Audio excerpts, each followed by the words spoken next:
জুলাই গণহত্যার বিচার, রাষ্ট্রের সব স্তরে প্রয়োজনীয় মৌলিক সংস্কার, জুলাই সনদ ও ঘোষণাপত্র বাস্তবায়ন এবং সংখ্যানুপাতিক পদ্ধতিতে জাতীয় নির্বাচন সহ 7 দাবিতে প্রথমবারের মতো জাতীয় সমাবেশ করছে জামায়াত ইসলামী।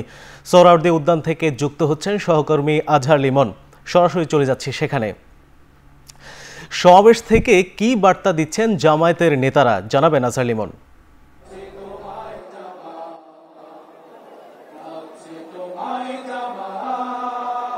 মিয়াজি, এই সমাবেশ থেকে বার্তাগুলো কি কি, দাবিগুলো কি কি, তা তো জামাত আগে স্পষ্ট করেছে। এবং আমরা যেই ঐতিহাসিক সোহরাওয়ার্দী উদ্যানে জামাতের এই সমাবেশে যে আছি, এখানে যে মঞ্চ করা হচ্ছে, মঞ্চের দুই পাশে বড় করে লেখা আছে তারা নির্বাচন সংশ্লিষ্ট 3টি দাবি করছে এবং জুলাই এই গণভ্যুত্থান বা গণবিপ্লব যেটিকে বলা হচ্ছে সেটির সঙ্গে সম্পৃক্ত 5টি দাবি তারা এখানে 4টি দাবি তারা উত্থাপন করছে। জুলাইয়ের দাবিগুলো যদি বলি, তারা বলছে এই জুলাই গণঅভ্যুত্থানে পতিত স্বৈরাচারের নির্মমতায় যারা শহীদ হয়েছেন, আহত হয়েছেন, তাদের দ্রুত পুনর্বাসন করতে হবে, সেসব পরিবারকে এই গণহত্যার বিচার করতে হবে, জুলাই সনদ এবং ঘোষণাপত্র দ্রুত বাস্তবায়ন করতে হবে এবং এর সঙ্গে সঙ্গে প্রয়োজনীয় সংস্কার বাস্তবায়ন করতে হবে। এই 4টি জুলাই সংশ্লিষ্ট। আর 3টি দাবি আছে নির্বাচন সংশ্লিষ্ট। অন্যান্য ইসলামী দলগুলোর সঙ্গে যে দাবিগুলোর মিল আছে, প্রথমে আছে যে তারা সংখ্যানুপাতিক পদ্ধতিতে নির্বাচন চায়, অর্থাৎ জাতীয় সংসদে এমপি নির্বাচিত হবে যে দল যত শতাংশ ভোট পাবে তার উপর ভিত্তি করে, এবং এই দাবিটি তাদের শুরুতে আছে। এরপরে তারা বলছে যে লেভেল প্লেইং ফিল্ড নেই, তারা সেই লেভেল প্লেইং ফিল্ড চায় যাতে একটা সুষ্ঠু নির্বাচন হয়। আরেকটি দাবি তারা নির্বাচন সংশ্লিষ্ট করছে যে প্রবাসীদের ভোটাধিকার নিশ্চিতের জন্য, বা এই মাইক থেকে বলা হচ্ছে যে 1.5 কোটির মতো প্রবাসী ভোটার আছে, তারা যাতে ভোট দিতে পারে, এই বিষয়গুলো নিশ্চিত করার কথা বলছে।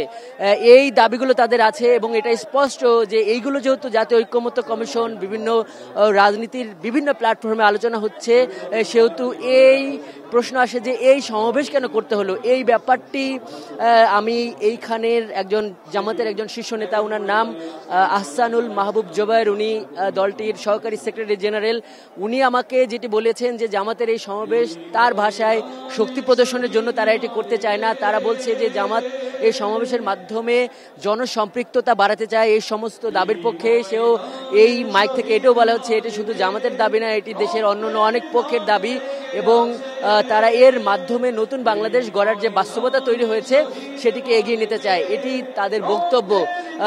এটি এই জায়গায় যেহেতু তারা লেভেল প্লেইং ফিল্ডের কথা ওঠাচ্ছে, আমি প্রশ্ন করেছিলাম যে জামাত কি মনে করে না যে এই মুহূর্তে কি লেভেল প্লেইং ফিল্ড নেই? তখন কিন্তু সেই জামাতের নেতা আমাকে বলেছে যে লেভেল প্লেইং ফিল্ড যে নেই এটি অন্য অনেক পক্ষ বলছে, তারাও এটি মনে করে। এবং সবশেষ যেটি বলতে চাই যে এইখানে এই সমাবেশে তারা বলছে ইসলামী দলসহ বাংলাদেশের অন্যান্য রাজনৈতিক পক্ষগুলোকে দাওয়াত করা হয়েছে, তাদের ভাষায় দাওয়াত করা হয়েছে, আমন্ত্রণ জানানো হয়েছে, যেই কারণে এখানে সব মত পক্ষের একটা সম্মিলন হবে। যেটি বলতে চাই যে এই 4ঠা শ্রাবণের সূর্য মেঘের একটা লুকোচুরি আছে, মাঝে মাঝেই একদম গনগনে সূর্য মাথার উপর আছে, এখানে একদম খুব গরমে মানুষের হাঁসফাঁস অবস্থা তৈরি হচ্ছে, কিন্তু এর মধ্যে আবার মেঘ যখন আসছে তখন কিন্তু বেশ একটা ঠান্ডা পরিস্থিতি তৈরি হচ্ছে। এই যে লুকোচুরি সেই রকম কিন্তু এখানে আমরা দেখছি যে জামাত এখানে এই গান, কবিতা, গল্পে তাদের মতো করে গান নেই, বাদ্যযন্ত্র নেই বা এই অনেক কিছুই নেই, কিন্তু তারা ভাওয়াইয়া গাইছে, তারা ভাটিয়ালি গাইছে এবং তাদের মতো করে এই উপস্থিত যে জনতা তাদেরকে উজ্জীবিত রাখার চেষ্টা করছে। সবশেষ যেটি বলতে চাই, এখানে কিন্তু মানে বিভিন্ন চেহারার মানুষ দেখছি, ছোটদেরও দেখছি, বড়দেরও দেখছি, ধরেন যে আধুনিক পোশাক পরা লোকজন দেখছি, আবার যেগুলো ধর্মীয় পোশাক হিসেবে পরিচিত সেই ধরনের লোকও আছে, একটা বৈচিত্র্য আমরা এখানে দেখতে পাচ্ছি। তো মিয়াজি, এই ছিল জামাতের এই জাতীয় সমাবেশ থেকে আমার কাছে থাকা সবশেষ। আনুপাতিক পদ্ধতিতে নির্বাচন, জুলাই গণহত্যার বিচার ও লেভেল প্লেইং ফিল্ড নিশ্চিত সহ 7 দাবিতে জামায়াতে ইসলামের জাতীয় সমাবেশ চলছে। রমনা এলাকা থেকে যুক্ত হচ্ছেন সহকর্মী ওমর ফারুক। সমাবেশস্থলে আসা জামায়াতের নেতাকর্মীরা কি বলছেন, জানাবেন ওমর।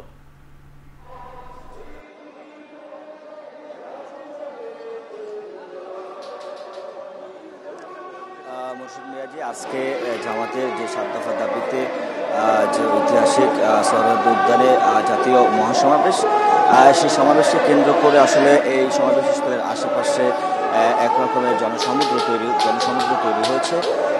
আমরা এই মুহূর্তে রয়েছি রাজধানীর রমনা যে পার্কটি রয়েছে সেখানে, সেটিও কিন্তু আপনারা দেখতে পাচ্ছেন যে কানায় কানায় পরিপূর্ণ হয়ে গেছে। এবং আমরা এখানকার যারা আগত নেতাকর্মীরা রয়েছেন তারা বলছেন যে আসলে আসন্ন নির্বাচন ঘিরে তাদের যে প্রত্যাশা, বিগত 16-17 বছর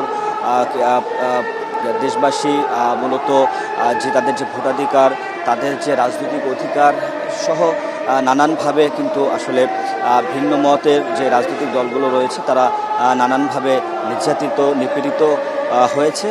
এর ফলে কিন্তু আসলে এই যে জুলাই অভ্যুত্থান এবং এর পরবর্তী সময়ে আজকে দীর্ঘ 16-17 বছর পর এভাবে প্রকাশ্যে মহাসমাবেশ করছে জামায়াত ইসলামী এবং নেতাকর্মীরা বলছেন যে আসলে তাদের যে 7 দফা দাবি, নির্বাচনের পূর্বে লেভেল প্লেয়িং ফিল্ড তৈরি করা, এছাড়াও তারা বলছেন যে পিআর পদ্ধতিতে নির্বাচন, শুধুমাত্র জামাত ইসলামী না, অন্যান্য যে রাজনৈতিক দলগুলো রয়েছে বাংলাদেশে, এনসিপি, ইসলামী আন্দোলন সহ অন্যান্য রাজনৈতিক দলগুলো কিন্তু আসলে পিআর পদ্ধতির কথা বেশ কয়েকদিন যাবত তারা বলে আসছেন। অর্থাৎ যে সংস্কার, যেই আলোচনা ঐক্যমত্য কমিশনের সংস্কার বিষয়ক যেই আলোচনা চলছে সেখানে কিন্তু আসলে পিআর পদ্ধতি নিয়ে তারা আলোচনা করছেন। তো আজকে জামাতের নেতাকর্মীরাও কিন্তু আসলে সেই পিআর পদ্ধতির কথা বলছেন। তারা বলছেন যে আসলে পিআর পদ্ধতি হলে পরে সংসদে তাদের শুধুমাত্র বড় বড় রাজনৈতিক দলগুলো নয়, অন্যান্য রাজনৈতিক দলগুলোরও একটা প্রতিনিধি নিশ্চিত করা যাবে। এছাড়াও তারা বলছেন যে আসলে এই জুলাই অভ্যুত্থানে আহত এবং শহীদ পরিবারের সদস্যদের যে পুনর্বাসন এবং তাদেরকে রাষ্ট্রীয় মর্যাদা দেওয়ার পাশাপাশি যেহেতু 1 বছর ইতিমধ্যে হয়ে গেছে জুলাই গণঅভ্যুত্থানের, এখনো পর্যন্ত জুলাই সনদ এবং এর বাস্তবায়নও কিন্তু বর্তমান সরকার করতে পারেনি। এবং সেখান থেকে আসলে মূলত যারা আছেন অর্থাৎ জামাতের নেতাকর্মী তারা বলছেন যে আসলে এই যে 7 দফা দাবি, সেগুলো যাতে সরকার আজকের এই সমাবেশের মাধ্যমে সরকারকে তারা জানান দিতে চায়, তারা যাতে তাদের এই দাবি সরকার মানে এবং এর মাধ্যমে আগামী যে ত্রয়োদশ সংসদ নির্বাচন সেটিতে যাতে একটি সামঞ্জস্যপূর্ণ একটি লেভেল প্লেইং ফিল্ডে নির্বাচনী পরিবেশ তৈরি হয়, সেটি কিন্তু আজকে এখানে আগত জামাতের যে সকল নেতাকর্মীরা রয়েছেন তারা আমাদেরকে জানাচ্ছিলেন। আমি আজ এই ছিল আমার কাছে সবশেষ।